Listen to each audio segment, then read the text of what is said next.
Bismillah. Assalamualaikum warahmatullahi wabarakatuh.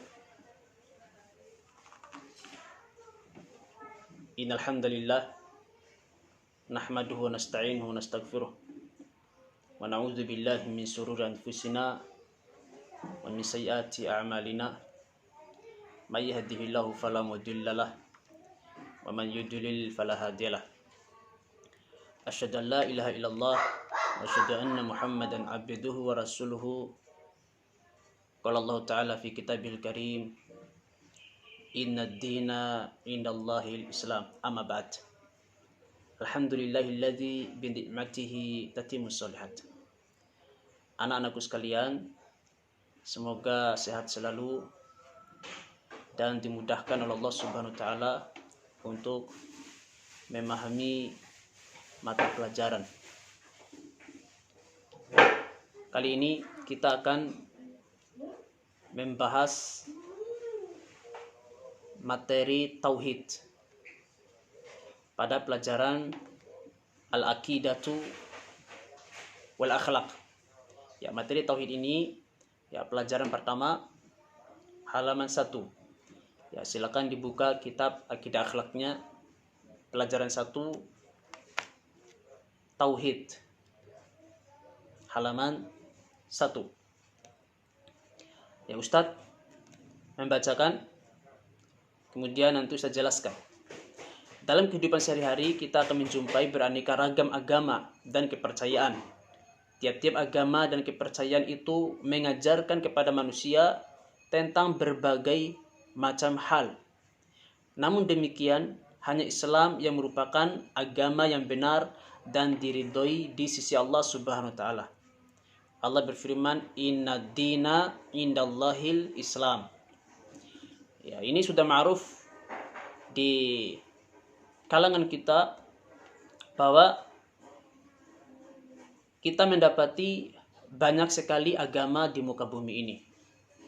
Di sana ada agama Nasrani, ada agama Yahudi, Konghucu, Zoroaster, ya ada agama Shinto, dan banyak sekali. Bahkan ada yang tidak beragama. Ini disebut dengan ateis. Semua agama ini mengajarkan berbagai macam cara ibadah serta keyakinan. Dan tentunya setiap agama ini meyakini bahwasanya keyakinan mereka atau ajaran mereka lah yang benar. Ya. Sementara kita agama Islam yang merupakan agama tauhid merupakan satu-satunya agama yang mengajarkan kepada keyakinan tauhid. Tauhid itu artinya menyembah hanya kepada Allah. Jadi tentunya ya, agama yang paling benar adalah agama yang semata-mata menyembah hanya kepada Allah saja, karena Allah adalah Tuhan pencipta. Ya. Allah adalah Tuhan segala-galanya yang berkuasa di alam semesta ini. Maka dengan mentauhidkannya, dengan beribadah hanya kepada Allah, maka ini merupakan satu-satunya jalan keselamatan. Makanya Allah Subhanahu wa taala katakan inna dina indallahil Islam. Ya, sesungguhnya satu-satunya agama itu di sisi Allah hanyalah Islam. Ya, Islam itu artinya apa? Beribadah hanya kepada Allah. Kalau kita melihat semua agama, kita melihat ya apa yang mereka sembah. Dan peribadatan serta sesembahan mereka tidak masuk dalam nalar atau akal sehat manusia. Ya, ada di antara mereka yang menyembah sapi, ya, seperti yang dilakukan oleh orang-orang Hindu. Coba secara logika, kenapa menyembah sapi? Kan sapi itu kan hewan. Ya, saking mereka mempertuhankan sapi, sampai-sampai kotoran sapi pun mereka ambil, ya, dan mereka mereka tumpahkan ke seluruh tubuh mereka dengan alasan itu adalah suatu keberkahan. Ini tidak masuk akal. Secara logika sehat ini tidak masuk akal. Agama macam apa itu? Kan kotoran itu kan tidak sehat. Gitu kan? Penyakit. Dan kita tahu binatang tidak berakal. Ya. Dan binatang tidak berpakaian. Kenapa sampai mereka menyembah sapi, meminta-minta kepada sapi? Ya, bahkan manusia itu sendiri pun memberikan pakaian, menghiasi, mengindahkan hewan tersebut. Kemudian mereka sendiri meminta-minta. Ya. Bagaimana bisa hewan tidak bisa berbuat apa-apa, lalu kita meminta? Ini menunjukkan bahwa agama tersebut batal. Secara akal tidak bisa diterima. Ya, kemudian kita lihat agama Nasrani, mereka menjadikan manusia sebagai Tuhan. Ya, Tuhan yang disalib di atas kayu, ya, di atas kayu salib yang sudah mati. Kemudian dibuatkan patungnya, kemudian mereka minta-minta. Ada patung Bunda Maryam, ya mereka minta-minta. Padahal ini adalah patung, ya, benda mati. Nah, ini juga tidak masuk akal. Demikian pula pada agama Shinto, ya mereka menyembah matahari dan seterusnya. Setiap agama-agama atau kepercayaan-kepercayaan yang kita temukan, bila kita mempelajari, bila kita meneliti, maka kita akan mendapati tata cara peribadatan dan keyakinan mereka bertentangan dengan akal sehat. Ya, bertentangan dengan akal sehat. Tidak bisa diterima oleh logika. Ya. Kalau kita mempelajari kitab-kitab suci mereka, ya, maka kita akan mendapati kitab suci ini bertentangan sekali dengan ilmu pengetahuan, bertentangan sekali dengan kebenaran, dengan fakta-fakta ilmiah. Ya, ini menunjukkan bahwasanya kitab-kitab suci tersebut tidak ada yang benar. Ada kitab suci tidak masuk akal manusia, ada kitab suci bertentangan dengan fakta ilmiah, ada kitab suci bertentangan dengan ilmu pengetahuan. Itu menunjukkan bahwasanya kitab suci itu adalah hasil buatan manusia. Hasil buatan manusia. Ya. Nah, bagaimana dengan Islam? Perlu diketahui bahwasanya Islam itu adalah agama tauhid. Apa itu Islam? Islam itu artinya menyembah hanya kepada Allah saja. Ini pengertian daripada Islam. Al-istislamu lillahi fil ibadah.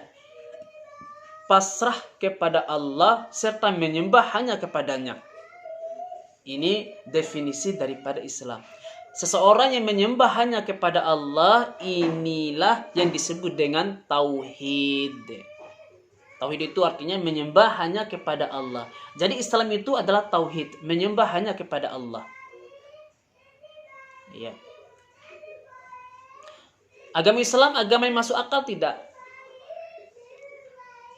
Agama yang bisa diterima secara logika tidak?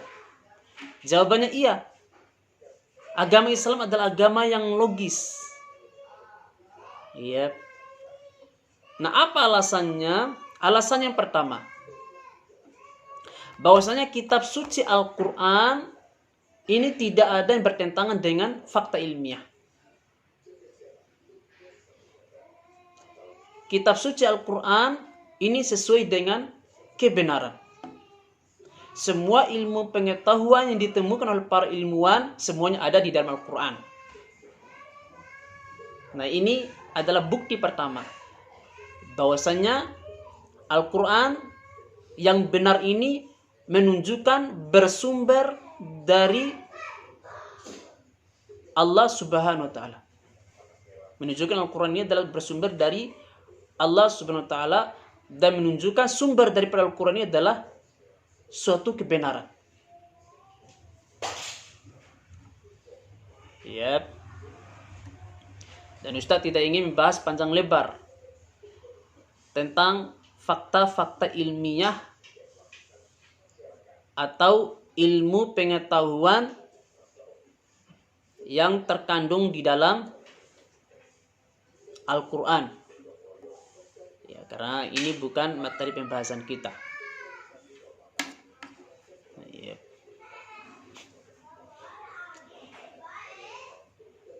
Anak-anak sekalian, ada sebuah penelitian. Ada sebuah penelitian. Para ilmuwan ketika menggali Al-Quran, maka disebutkan bahwasanya di dalam Al-Quran itu ada 80% membahas tentang fakta ilmiah.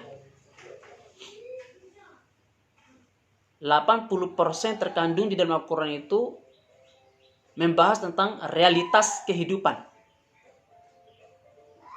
Tahu realitas ya? Bukti nyata. Kenyataan yang nampak. 80% Al-Quran itu membahas tentang ilmu pengetahuan. Fakta ilmiah. Ini 80%. Nah, 20% sisanya Al-Quran membahas tentang perkara-perkara yang gaib. Seperti membahas tentang surga, membahas tentang neraka, membahas tentang Allah, membahas tentang malaikat, membahas tentang jin. Yep. Ini 20%-nya. Sedangkan 80%-nya sebagai lebih banyak membahas tentang fakta-fakta ilmiah. Seperti teknologi, ya. Kemajuan-kemajuan yang ada di zaman sekarang ini semuanya dibahas di dalam Al-Quran. Situs-situs peninggalan di zaman dahulu diceritakan dalam Al-Quran ditemukan sekarang. Nah, ketika para ahli ini membedah yang 80% itu, bagaimanakah Al-Quran yang menjelaskan 80% itu menjelaskan tentang ilmu pengetahuan, tentang realitas kehidupan, apakah berkesesuaian apa tidak, apakah realitas apa tidak. Setelah diteliti, maka yang 80% dalam Al-Quran itu yang membahas tentang realitas itu, tentang ilmu pengetahuan itu, semuanya benar. Yep. Tidak ada yang bertentangan dan semuanya masuk akal. Yep. Sebelum ilmu pengetahuan ditemukan oleh manusia, melalui penelitian itu terlebih dahulu dijelaskan dalam Al-Quran. Sebelum ada penemuan baru di dalam Al-Quran itu sudah dijelaskan. Yep. Seperti penemuan apa? Banyak. Ya, banyak sekali. Seperti peristiwa kejadian ada di alam semesta itu dijelaskan secara terperinci oleh para ilmuwan. Setelah mereka membaca Al-Quran, ternyata realitas benar berkesesuaian dengan Al-Quran. Ilmu kedokteran, ya. Apa yang ditemukan oleh para ahli kedokteran, ahli kesehatan, setelah mereka membaca Al-Quran, ternyata ada di dalam Al-Quran.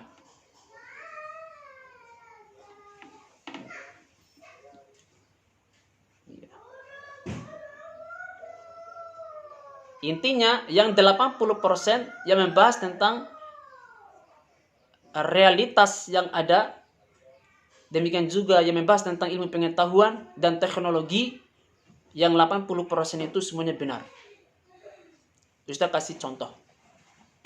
Ada seorang ilmuwan di Amerika Serikat. Ia memasuki sebuah maktabah perpustakaan besar, perpustakaan internasional di Amerika Serikat. Masuklah ia dalam perpustakaan itu. Kemudian ia menemukan sebuah buku tertulis The Holy Al-Quran, kitab suci Al-Quran. Dia penasaran.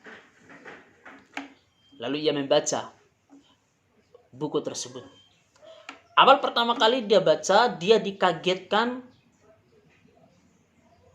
satu kalimat pada awal halaman.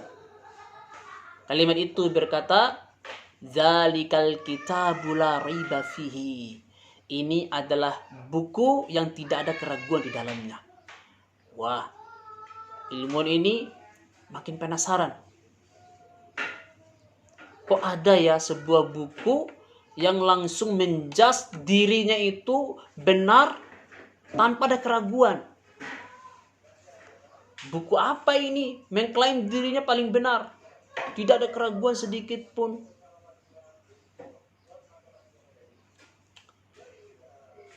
Kan biasanya itu kan semua tulisan, ya semua buku biasanya di akhir tulisan itu menyebutkan buku ini tidak lepas daripada kekurangan dan kelemahan. Maka mohon koreksinya. Kan gitu setiap buku-buku yang ada itu. Tapi ada sebuah buku pada awal tulisan langsung bilang ini adalah buku tidak ada keraguan di dalamnya, atau ini adalah kitab yang tidak ada keraguan di dalamnya. Maka sang profesor ilmuwan ini terus ia menjelajahi isi kitab suci Al-Quran itu. Dia baca setiap halamannya. Subhanallah, seorang ilmuwan ini, seorang profesor ini mengatakan bahwasanya ini adalah buku ilmu pengetahuan yang sangat lengkap sekali. Semuanya mengandung ilmu pengetahuan. Dan itu sesuai dengan fakta dan realitas. Ya, buku ini penuh dengan ilmu pengetahuan. Ya, lalu ia menceritakan tentang masalah itu, akhirnya didengar oleh para pelajar muslim. Lalu disampaikan kepada sang profesor, itu adalah Al-Quran, kitab suci orang Islam yang diturunkan oleh Allah SWT kepada Nabi kami, Nabi Muhammad SAW. Wah, baru dia sadar ternyata Al-Quran itu adalah kitab suci yang penuh dengan kebenaran, sesuai dengan fakta. Sesuai dengan fakta. Yep. Jadi yang 80% yang membahas tentang ilmu pengetahuan itu semuanya benar. Fakta-fakta yang ada di dalam Al-Quran itu, yang 80% itu semuanya benar. Tidak ada yang bertentangan. Nah, ini untuk menguji kebenaran suatu agama. Dilihat apakah kitab suci itu ya pembahasannya sesuai dengan realitas apa tidak. Sesuai dengan ilmu pengetahuan apa tidak. Kalau bertentangan dengan ilmu pengetahuan, kalau tidak sesuai dengan realitas, maka berarti itu bukan kitab suci yang benar. Bisa dipastikan itu adalah kitab suci buatan tangan manusia. Yang manusia itu sendiri tidak lepas daripada kesalahan. Tidak lepas daripada kekurangan. Kita ambil contoh. Kitab suci Injil.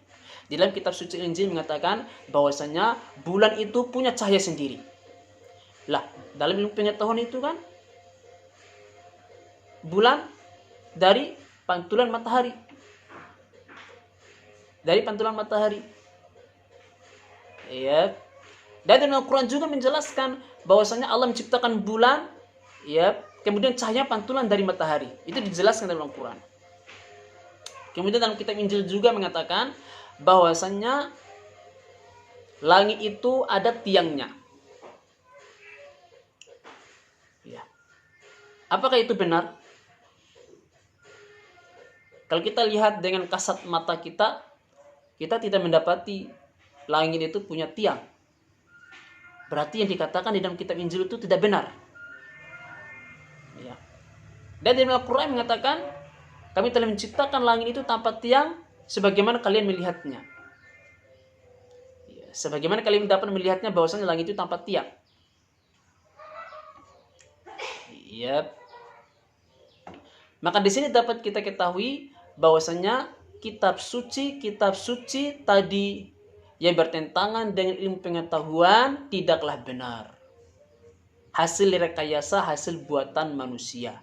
Adapun Al-Qur'anul Karim berkesesuaian dengan ilmu pengetahuan, berkesesuaian dengan fakta-fakta ilmiah, menunjukkan bahwasanya kitab suci Al-Quran itu adalah suatu kebenaran. Ya, suatu kebenaran.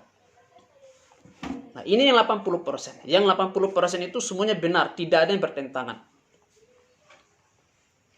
Makanya ada seorang ilmuwan muslim atau cendekiawan muslim, ya, Dr. Zakir Naik. Beliau menantang semua ya para pastor, para pendeta dan para ahli ilmu pengetahuan. Beliau menantang mereka semua. datangkan satu ayat saja yang berkaitan dengan ilmu pengetahuan, yang mana ayat itu bertentangan dengan ilmu pengetahuan. Itu ditantang oleh Dr. Zakir Naik. Satu pun dari para ilmuwan maupun dari para pastor gereja tidak ada yang mampu menjawab tantangan Dr. Zakir Naik. Tidak ada yang mampu.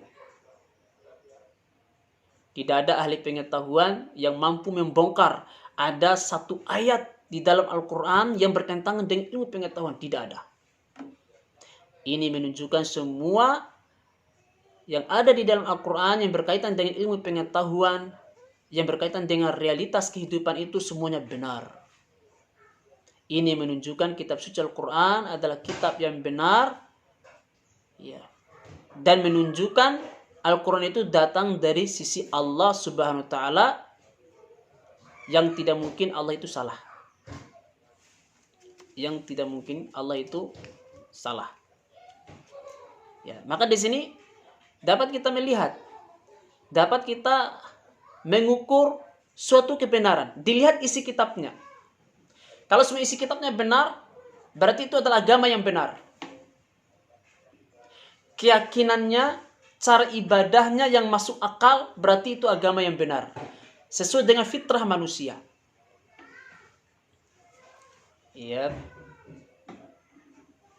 Kalau agama itu sejalan dengan fitrah dan akal manusia, berarti itu benar. Buktinya agama Islam mengajarkan segala kebaikan. Mulai dari bangun tidur sampai tidur kembali, semuanya diajarkan di dalam Islam.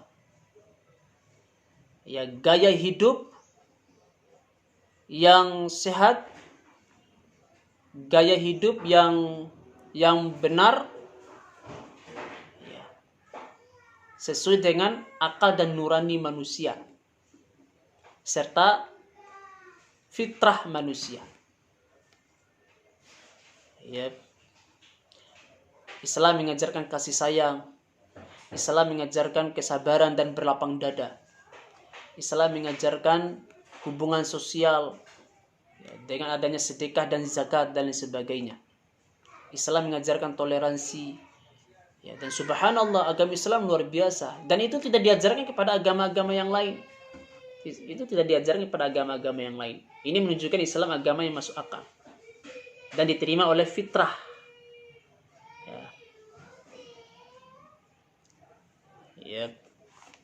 Makanya Allah katakan inna dina indallahi Islam. Satu-satunya agama itu yang benar di sisi Allah hanyalah Islam. Tauhid artinya mengesahkan Allah. Beribadah hanyalah kepada Allah saja.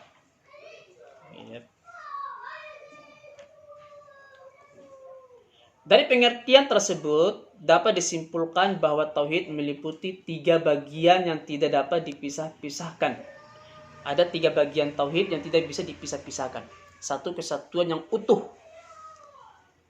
Satu kesatuan yang utuh yang tidak bisa dipisah-pisahkan. Yang pertama tauhid uluhiyah. Tauhid uluhiyah yaitu beribadah hanya kepada Allah. Ada tauhid rububiyah yaitu meyakini bahwasanya segala peristiwa yang terjadi ini tidak lepas daripada kehendak atau perbuatan Allah. Kemudian ada tauhid asma wa sifat. Kita meyakini bahwasanya Allah memiliki nama-nama dan sifat-sifat yang baik. Ini 3 macam tauhid, dan insyaallah 3 macam tauhid ini akan kita bahas secara terperinci pada bab-bab yang berikutnya. Mungkin sampai di sini pembahasan Ustadz tentang materi tauhid. Semoga bermanfaat dan dengarkan video ini, pahami baik-baik. Kemudian jawab 3 pertanyaan. Aku liqul hadza astaghfirullah li wa lakum innahu huwal ghafurur rahim. Assalamualaikum warahmatullahi wabarakatuh.